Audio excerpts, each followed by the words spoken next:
os céus falaram, um profeta ouviu, e dimensões foram colocadas profeticamente em Jesus Cristo, para que quando ele cumprisse o propósito de Deus na terra, essas dimensões começassem a se manifestar.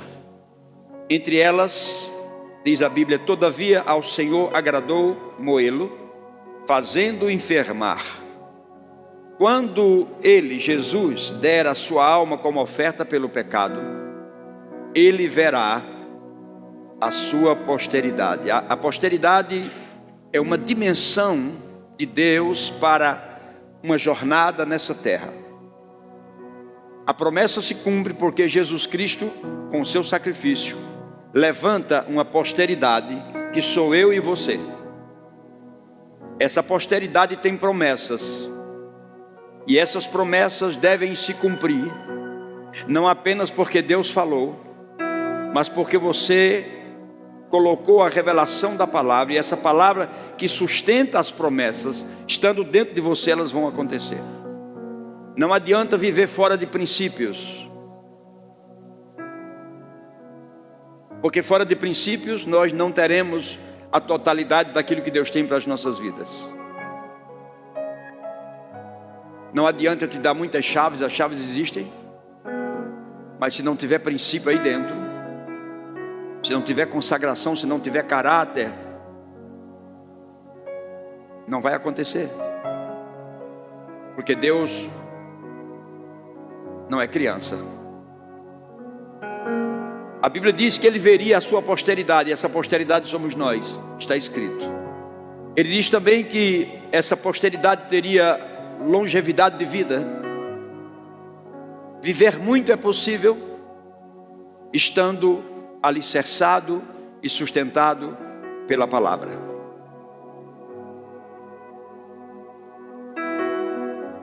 Quantos homens de Deus, a Bíblia diz que eles foram fartos de dias e viveram bem. E isso não exclui as lutas que eles passaram, porque toda dimensão traz uma luta também. Prolongaria os seus dias. E em terceiro lugar diz que a vontade do Senhor prosperaria nas mãos dessa posteridade. A vontade do Senhor prosperaria na mão da posteridade. Tudo isso se consumará à medida do conhecimento, da revelação que eu tenho em mim, a minha consagração a essa palavra, a minha entrega e o meu caráter. Essa é a verdadeira mensagem do Evangelho, irmãos.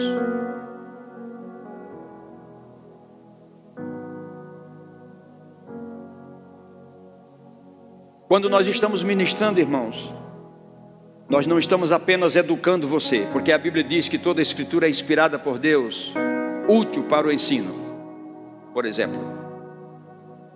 Então, quando nós estamos ministrando, nós não estamos apenas ensinando você. O que nós estamos fazendo aqui, quando estamos pregando, é instigando você a fazer com que as dimensões espirituais e sobrenaturais que já estão dentro de você, instaladas, elas venham à tona. A palavra é um instigador de que essas dimensões comecem a frutificar na sua vida. Sem ela é impossível. E é por isso que quando você está ouvindo a palavra, você extrai mensagens dentro dela, além daquilo que o pregador está dizendo. Você pode ir além da explicação. Eu posso estar dando aqui uma revelação da palavra de Deus, e você aí sentado ouvindo, já recebendo algo em cima daquilo e recebendo mais coisas. E essas dimensões que foram colocadas dentro do nosso coração, elas vieram para que nós tivéssemos e desfrutássemos das vitórias, da jornada e da conquista de Cristo. Mas nada disso pode acontecer se Cristo não estiver envolvido completamente nas nossas vidas. Então é bom você se preparar, porque nessa manhã o Espírito Santo vai fazer uma cirurgia transformadora em algumas áreas de sua vida. Eu creio que você será tirado da posição de um homem limitado, mendigo espiritual, indefeso, apenas ficando na redinha esperando que as circunstâncias mudem. Na verdade, o que Deus quer fazer é lhe colocar numa posição no exército dele de comandante. Alguém que sabe o que quer, o que precisa e onde vai chegar. Mas tudo isso baseado em Cristo. Por isso eu digo que Ele é digno. Ele é o mestre do universo, Ele é o arquiteto. Ele é o verdadeiro design das nossas vidas. O peso que tu tens, Senhor, nenhuma palavra para dispersar. Porque nem olhos viram, nem ouvidos ouviram. Mas a palavra diz, como está escrito. Nem olhos viram, nem ouvidos ouviram, nem jamais penetrou no coração humano o que Deus tem preparado para aqueles que o amam. Se você o ama, se prepare. Mas como é que nós amamos? Segundo as Escrituras. Porque Jesus andava somente nela. Amarás ao Senhor teu Deus de todo o teu coração, de toda a tua alma e com todo o teu entendimento, enquanto o seu coração estiver dividido.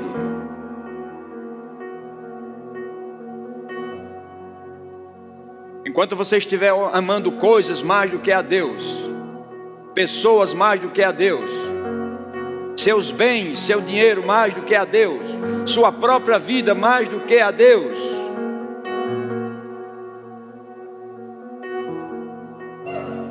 isso não é amar a Deus. Amarás, pois, ao Senhor teu Deus de todo o teu coração, de toda a tua alma e de todo o teu entendimento.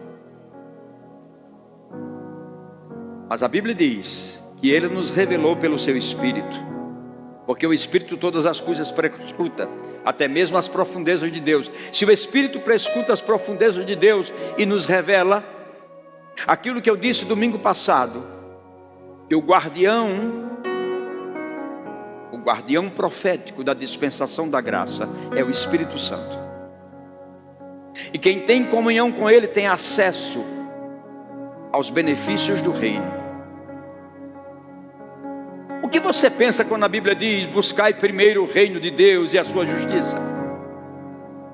O que você pensa encontrar no reino? Nós não temos dimensão do que existe dentro desse reino que está em nós.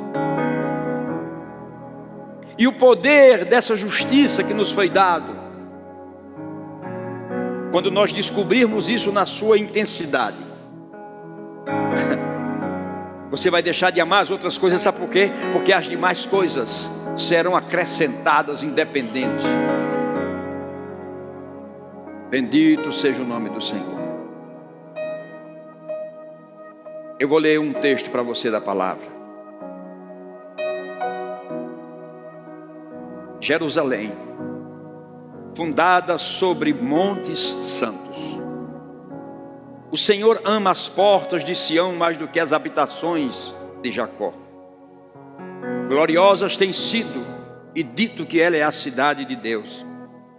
Dentre os que conhecem, diz ele, farei menção de Raabe da Babilônia, da Filistia, de Tiro e da Etiópia, que lá nasceram. E com respeito a Sião se dirá, este é aquele que nasceram do próprio Altíssimo e eles o estabelece. É o Senhor que registra os povos. Ele é quem dirá, quem de lá nasceu. Por isso, todos os cantores saltando e jubilando entoarão, todas as minhas fontes, todas as minhas origens estão em ti. Então não é simplesmente dizer meu nome está escrito no livro da vida. Você tem que ter essa convicção plena no seu coração. Porém, é Ele que vai dizer se o teu nome está ou não. Se você viveu nas dimensões do teu novo nascimento. Se você interagiu com tudo aquilo que Deus queria para você. Todo verdadeiro homem de Deus, irmãos, quando eu falo homem e mulher. Todo verdadeiro homem de Deus precisa desejar encontrar o seu senso profético de destino. E isso não se encontra com a mente, com as emoções, com os sentimentos, com os sentidos. Só se encontra no Espírito. Porque o Espírito Santo é a chave de todas as coisas.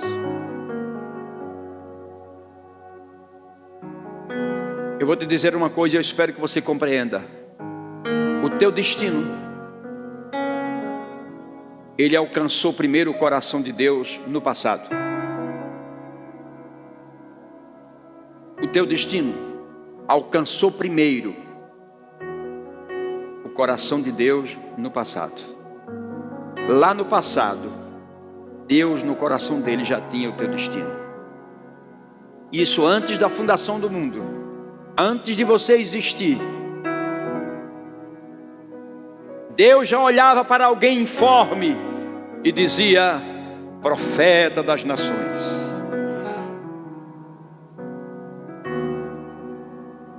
Deus já olhava para alguém informe e dizia: um grande evangelista se levantará dessa substância.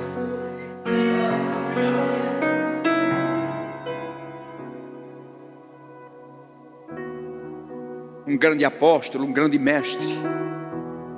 Ele viu tudo isso quando a substância ainda era informe. E à medida que nós começamos a crescer em Deus e a descobrir o que Deus espera de nós, não tem como não irmos à fonte, porque é na nossa fonte onde está o nosso DNA. É lá onde nós podemos saber de tudo. É por isso que a Bíblia diz: buscai primeiro. Busque primeiro a sua fonte, e é no reino. É lá que você descobre quem você é, para que você foi feito, por que você está aqui, qual é a sua jornada. A Bíblia diz o seguinte: os teus olhos, Senhor, me viram a substância ainda informe, e no teu livro foram escritos todos os meus dias, cada um deles escrito e determinado, quando nenhum deles ainda havia. Ah, irmãos, se você quiser saber sobre esse livro, o que está escrito e o que está determinado, precisa ir à fonte. Por isso é que tem que buscar primeiro. Também está escrito: antes que eu te formasse no ventre de tua mãe. O ventre de tua mãe foi o berço escolhido por Deus para que você fosse gerado. Mas o teu verdadeiro pai, a tua verdadeira geração foi espiritual, porque primeiro tu vieste de lá, fostes escolhido nele antes da fundação do mundo.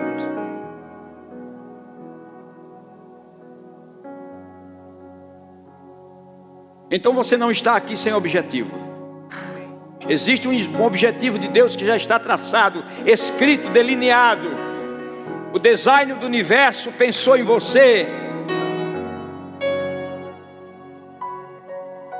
É por isso que precisamos começar a fazer um esforço para buscar o reino de Deus e para descobrir as coisas que já estão pré-determinadas na minha origem e fazer delas prioridade para mim.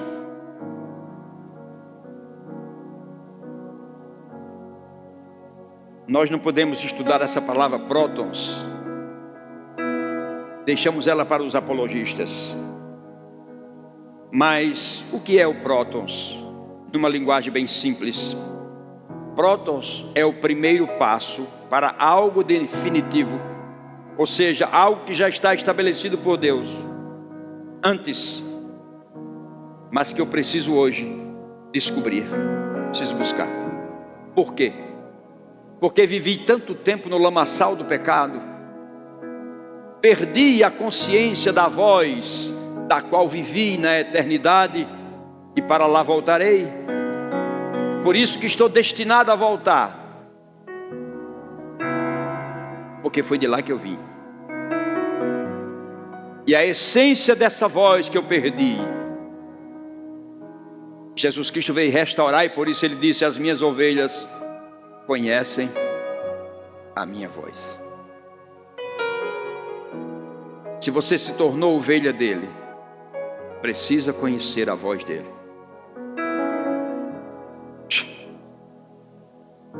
As minhas origens e o que elas dizem estão escritas em um livro.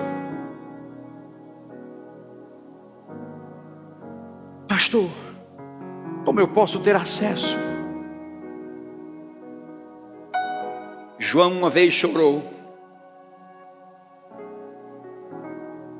quando ele viu toda a angústia que a terra vivia, todas as situações tenebrosas.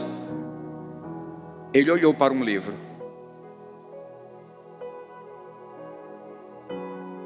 e ele perguntou: quem é digno de abrir esse livro?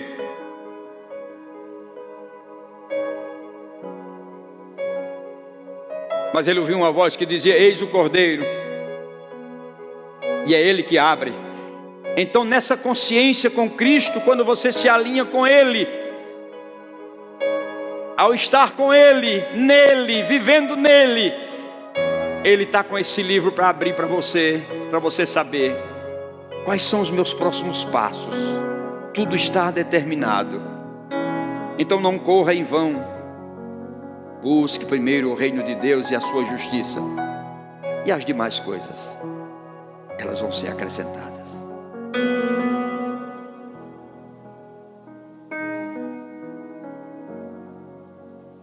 Também está escrito: e tu, Belém Efrata, pequena demais para figurar como um grupo de milhares de Judá, de ti me sairá o que há de reinar em Israel, cujas origens, escute, cujas origens são desde os tempos antigos, desde os dias da eternidade. É desse ser que eu estou falando, que a origem é desde a eternidade, que de lá viemos porque estávamos com Ele, mas aqui nos enganamos e fomos enganados pelo pecado. Perdemos a origem. E o que é mais fácil para nós é nos enchermos dos sentimentos, das emoções, dos sentidos e voltarmos para o passado.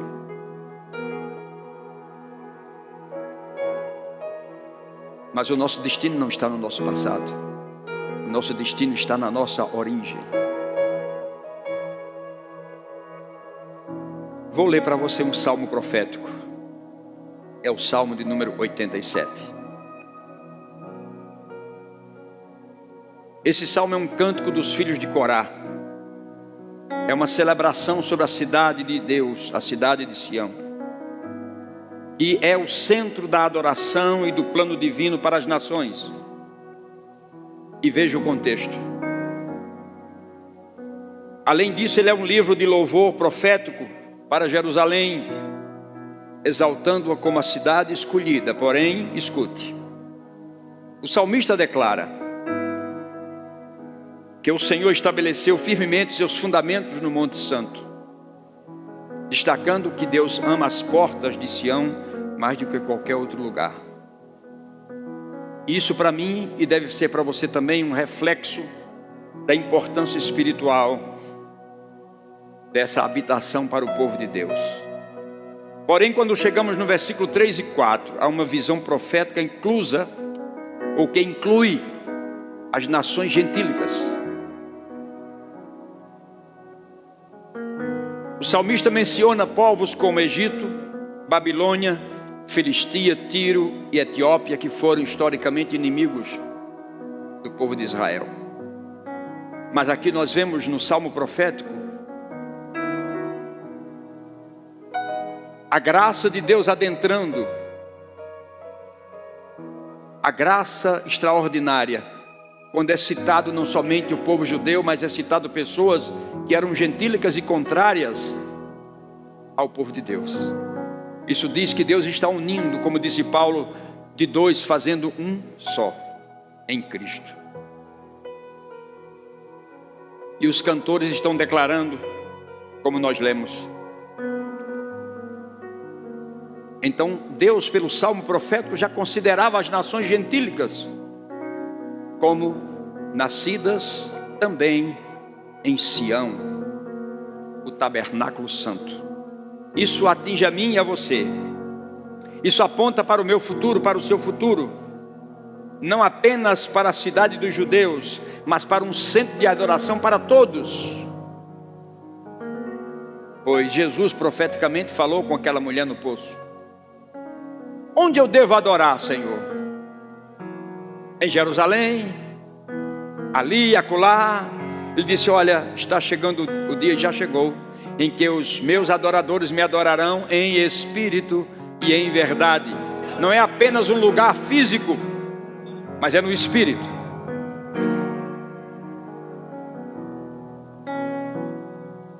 E o registro aqui não simplesmente para no nascimento físico das pessoas. Aqui esse texto profético está falando de uma identidade espiritual que foi dada aos povos, sejam eles judeus ou gentios. É uma identidade espiritual daqueles que pertencem ao povo de Deus. E afinal, o salmo termina com uma celebração profética, onde ele diz: todas as minhas fontes e todas as minhas origens, os meus mananciais, tudo estão em ti. Então, se tudo está nele, e se tudo é por ele, para ele, e por ele são todas as coisas, por que não buscar essa fonte? Por que não ter uma intimidade com ele? Amando-o de todo o coração, com toda a alma e com todo o entendimento. Então esse salmo tem implicações teológicas proféticas profundas, que antecipam, sendo escrito no passado, antecipou a redenção das nações para Cristo. E o contexto bíblico continua dizendo o seguinte: mas tendes chegado ao monte Sião. Agora está falando de mim e de você. A cidade do Deus vivo, a Jerusalém celestial, a incontáveis hostes de anjos, a universal assembleia, a igreja dos primogênitos arrolados nos céus. Primogênitos, quem são eles? Atos dos Apóstolos 26, 23.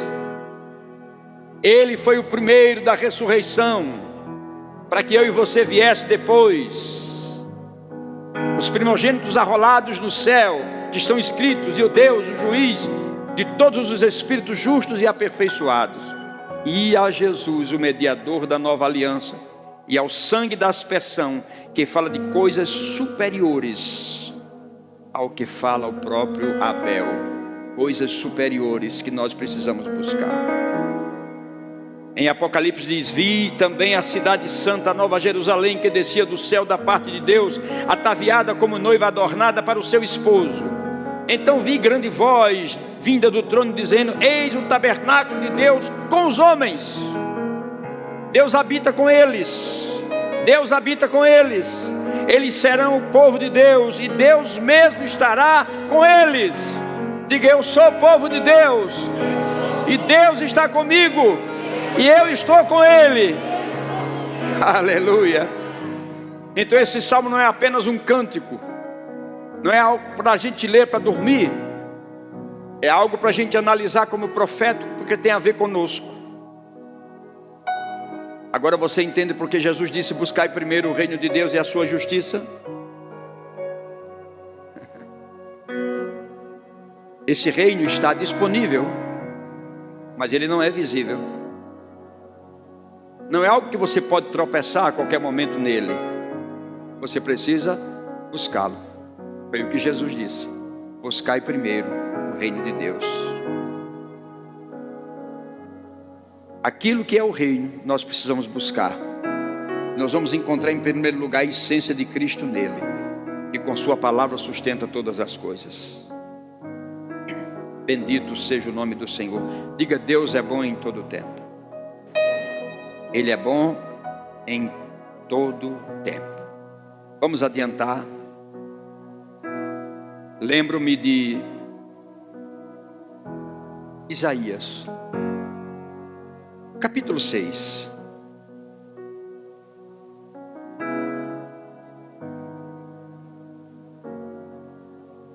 Por favor, abra lá.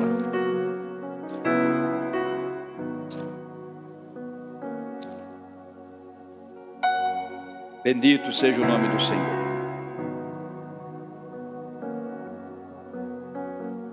Bendito seja o nome do Senhor.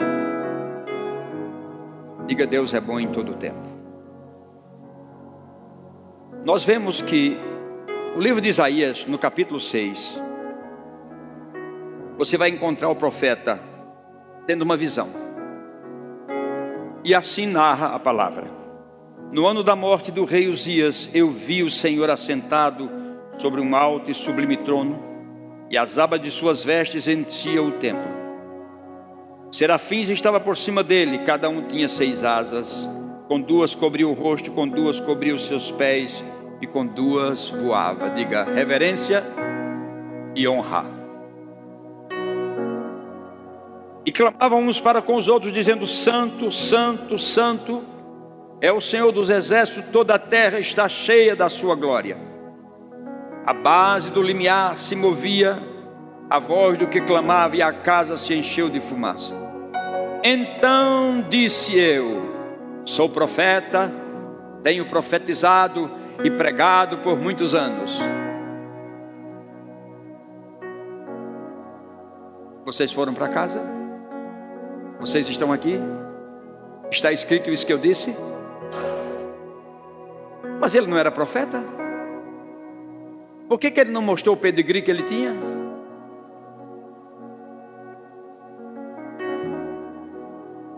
Porque quando o homem toca a Deus, não tem como ele esconder quem ele é. Quando o homem toca a Deus e é tocado por ele, ele se desnuda, ele se despe.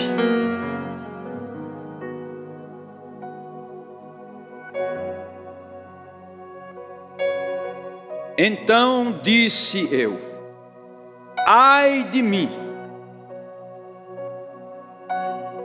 estou perdido, porque sou homem de lábios impuros, e no meio de um povo de impuros lábios habito, e os meus olhos viram o Rei, o Senhor dos exércitos.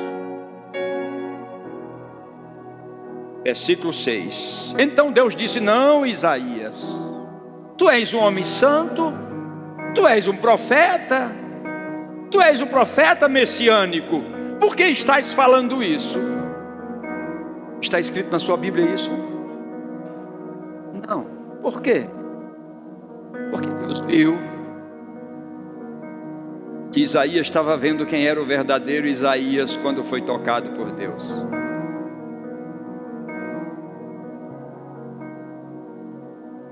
Quando você toca Deus, alguma coisa tem que acontecer. Por isso você não pode dizer: eu sou nascido de novo, sou crente em Jesus Cristo, e você tem a mesma vida de antes. Não creio. Ou a mudança de vida, ou você está se enganando a você mesmo. Deus não retrucou Isaías, simplesmente a Bíblia diz que então os serafins voaram, trazendo na mão uma brasa viva que tirara do altar com uma tenaz. Até os anjos entenderam quem era agora o profeta.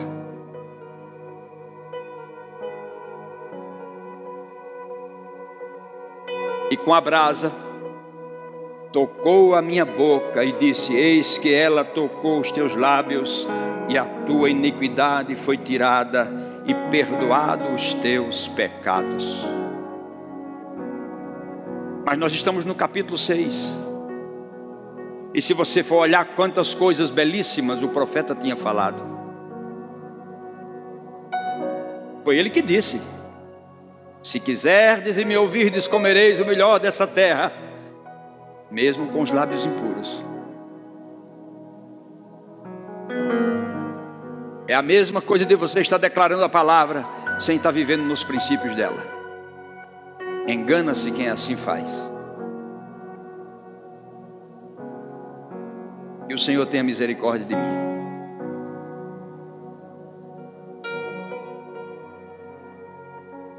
Depois disso, ouvi a voz do Senhor que dizia: a quem enviarei?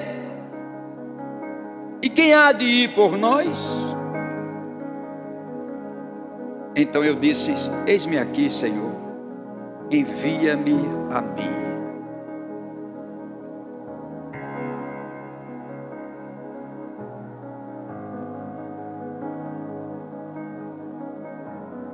Tu não podes ir a lugar nenhum antes de que tu descubras quem tu és nele. Oh, bendito seja o nome do Senhor. Então ele disse: vai, diz a este povo: ouvi, ouvi, e não entendais. Vede, vede, mas não percebais. Torna insensível o coração deste povo, endurece-lhe os ouvidos, fecha-lhe os olhos para que não vejam, e os ouvidos para que não ouçam, e não entendam,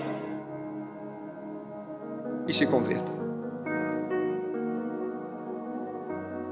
Deus estava dizendo: ou há um encontro real, ou nós estamos brincando. Ou há um encontro real, ou nós estamos brincando. E brincar não é uma coisa muito boa com os oráculos de Deus. Quando Isaías descobriu quem ele era, uma mudança radical aconteceu. Era impossível para Abraão, que recebeu uma promessa de ser pai de nações, continuar com o mesmo nome quando foi tocado por Deus. Já não te chamarás mais Abrão, mas Abraham. Abraham. Se o teu corpo não produzir, ele vai produzir. Se a tua esposa não produzir, ela vai produzir. Por isso que eu preguei aqui sobre uma estação de riso, de alegria, porque um dia Deus chegou para Sara e deu a ela motivos de alegria. Ela disse: Deus me deu motivos de alegria, por isso todos aqueles que ouvirem isso rirão comigo. Você está numa temporada de riso, de alegria, e está aí sério, como se nada tivesse acontecendo. Nós falamos isso. Diga para o seu vizinho: você está numa temporada de risos, de alegria. Irmãos, eu não estou aqui para brincar. Eu estou aqui para coisas sérias, muito sérias. Eu disse há 15 dias atrás, aqui na igreja: em 7 dias você receberá sinais de coisas que Deus vai começar a fazer na sua vida. Eu não sei se você sabe, mas isso já aconteceu. Aconteceu com você. Aconteceu ou não aconteceu? Diga se aconteceu. Sim, aconteceu. Não é por causa de mim, irmãos. Não é por causa de mim. Eu não tenho nada a ver com isso. Eu apenas sou o intérprete daquilo que Deus está dizendo. E não adianta nos enganarmos se nós ficarmos numa incubadora, achando que entrar num casulo é simplesmente um momento de festa, para depois sair borboleta voando de cores. Você está enganado. Viver no casulo, para ter uma mudança, uma metamorfose, exige uma respiração mais forte do que aquela que você tinha, porque você vai estar preso por um tempo numa modificação de vida tremenda. Mas a bênção é que antes você rastejava pelo chão e comia só pó como verme, mas ao sair do casulo, você sai com asas, você voa, e o seu alimento é néctar de flores. E você se torna não somente algo que vai se alimentar de néctar, mas você se torna um pulverizador desse novo alimento. E é isso que Deus quer comigo e com você, para ganharmos esse bairro todo. Homens e mulheres que sejam pulverizadores da palavra de Deus. Aleluia. Irmã, o que aconteceu em você naqueles 7 dias? Fique de pé. Eu tremo só de pegar. Pastor, aquele dia o Senhor falou que a igreja ia receber uma bênção. Mas eu olhava para o lado e via só eu e o pastor falando e eu pegando aquela bênção. E o Senhor falava que essa bênção ia acontecer em 7 dias. E em 6 dias eu receberia a bênção. No 7º eu ia descansar. E eu ia rir como Sara riu. Então eu cheguei em casa no domingo e eu tenho uma filha ainda que mora comigo. Eu falei para ela: Mariana, o Senhor falou que vai acontecer na nossa casa essa semana, durante esses 7 dias, uma bênção muito grande. Porque o pastor falava que a bênção era muito grande e que eu estava esperando essa bênção há muito tempo. Ela falou assim: mãe? Eu falei, e aí eu contei como foi a palavra todinha para ela. Ela falou: mãe, o Senhor só está confirmando aquilo que está dentro do meu coração. Então é isso, eu estou no passo certo, fazendo a coisa certa. Mas não me deu nenhum detalhe, nada. Ela foi para o trabalho e ela chamou um corretor de um imóvel que está construindo aqui perto. E ela pediu para ele preço, como que era, proposta. Ele mandou para ela. E ela, lendo a proposta, falou: cabe no meu bolso. Eu nem imaginava, eu nem sabia que ela já tinha esse dinheiro guardado. E aí ela mandou a proposta, me interessou, eu consigo, é isso que eu quero, é isso que eu vou fazer. Na terça-feira ele mandou de volta uma resposta que não passou a documentação dela. Aí ela chegou em casa, me contou, falou: mãe, mas não fica triste. Não fica triste porque você falou que é 7 dias, hoje é o 2º e nós vamos conseguir, é isso que o Senhor quer. Aí ela mandou de novo na quarta-feira a documentação, uma outra documentação. Aí nós esperamos quinta e sexta. Ela ligou para a irmã dela, para a Tati, e falou: Tati, é assim, assim, assim, você concorda? Porque tudo ela pede opinião para a irmã. Sim, então vamos orar. Começou a Tati a orar, a gente em casa já estava orando, vamos orar. Aí quando passou quinta, quarta e quinta, aí não veio resposta nenhuma. E eu faço pão às vezes, e eu estava fazendo uma fornada de pão como me encomenda, e eu estava olhando o pão assim no forno. Ela mandou um recado: quem é a senhorinha mais linda do bairro da Leopoldina que acabou de ganhar um apartamento? Eu caí no chão, pastor, como fez a Sara, porque para mim foi um choque assim. Isso estava no coração dela, estava no meu também, mas eu não tinha mais esperança, porque faz 30 anos que eu espero. Para mim não tinha, mas a esperança estava no coração dela. Aleluia. E aí está concretizado. Amém. Aleluia. Nós ganhamos um apartamento bem aqui do lado da igreja e foi uma bênção muito grande. Hoje eu estou rindo como Sara e pulando como ela. Glória a Deus. Aleluia. Oh, glória. Isso não tem nada a ver com o pastor. Diga, isso não tem nada a ver com o pastor. Vocês já foram para casa? Diga, isso não tem nada a ver com o pastor. Isso é Deus, irmão. Eu disse há pouco, quando nós estamos ministrando, nós estamos apenas ensinando, não. Nós estamos instigando as dimensões espirituais de alcance que você já tem, que você não conhece. E aí você vive como um mendigo espiritual, porque você não sabe o que já tem por dentro. E o que nós queremos com essas ministrações é despertar de dentro de você aquilo que você já tem por dentro, para que você possa viver o melhor de Deus. Agora, não ande fora de princípios, porque fora de princípios nada vai acontecer. Quando Deus tocou Abraão e Abraão tocou em Deus, o nome dele foi mudado. Não importa a idade, 100 anos, Sara com 90, não importa se é estéril, se não tem mais jeito. Quando o toque de Deus vem, acontece alguma coisa. A mulher do fluxo de sangue passou 12 anos derramando sangue, mas no dia que ela tocou em Deus, através de Jesus Cristo, o sangue parou de correr.